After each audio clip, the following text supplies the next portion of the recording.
मांग को मानकर ही यहाँ के इलेक्शन कमीशन को ये फैसला लेना चाहिए। वो ईवीएम हो या इलेक्शन कमीशन हो, सबको स्पष्टीकरण देना चाहिए। और जनता अगर चाहती है बैलेट से चुनाव हो तो सरकार को, इलेक्शन कमीशन को कोई परेशानी नहीं होनी चाहिए। फिर चुनाव बैलेट पेपर से करा देने चाहिए। जनमत का सम्मान होना चाहिए। जो अधिकारी इलेक्शन कमीशन में हैं और जो सरकार भी है वो जनता के द्वारा बनाई गई है।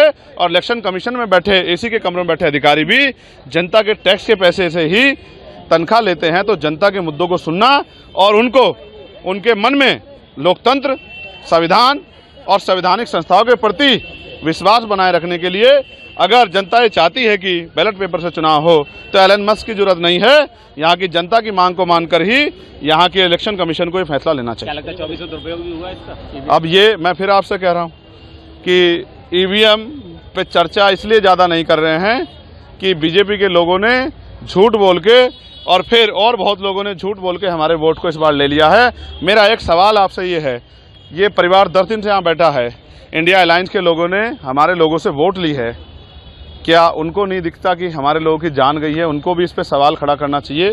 क्या वो नेता जो उत्तर प्रदेश के हैं और देश स्तर के हैं, क्या इन पीड़ितों के आंसू पूछने जाएंगे, आएंगे, इनका दुख पूछेंगे, इन गरीबों घर तक पहुँचेंगे, या फिर इनको चंद्रशेखर आज़ाद के साथ ही खड़ा होकर अपने आंसू की, अपने साथ होने वाले अन्याय की लड़ाई लड़नी पड़ेगी? ये बात भी सर्वविदित हो रही है कि ऐसा लगता है अब चुनाव खत्म हो गया, अब इन गरीबों से उनका कोई मतलब नहीं रहा, तो इनके मरने पे भी आवाज़ उठाना उनके लिए कोई ज़रूरी बात नहीं है। भीम आर्मी किस तरीके से तैयारी? मैंने अपने लोगों से ये आग्रह किया है कि ये लोग भी बहुत मजबूत हैं, पहरेदार हैं और महापुरुषों के मिशन को आगे बढ़ाना चाहते हैं। आज इन्होंने अपनी शक्ति बल से ये भी स्पष्ट कर दिया है कि अब ये किसी से झुकने वाले नहीं हैं और डरने वाले नहीं हैं। तो मैं मानता हूं कि आने वाले जो उपचुनाव है, जो खैर का प्रस्तावित उपचुनाव है 6 महीने के अंदर होना है, मैंने इनसे मांग भी की है कि सिर्फ झंडा और नारे से आगे बढ़ के अब ये उस विधानसभा की बूथ कमेटी, सेक्टर कमेटी, विधानसभा कमेटी तैयार कर लें और एक एक वोट भाईचारा बना के आज़ाद समाज पार्टी के समर्थन में लेकर आएँ।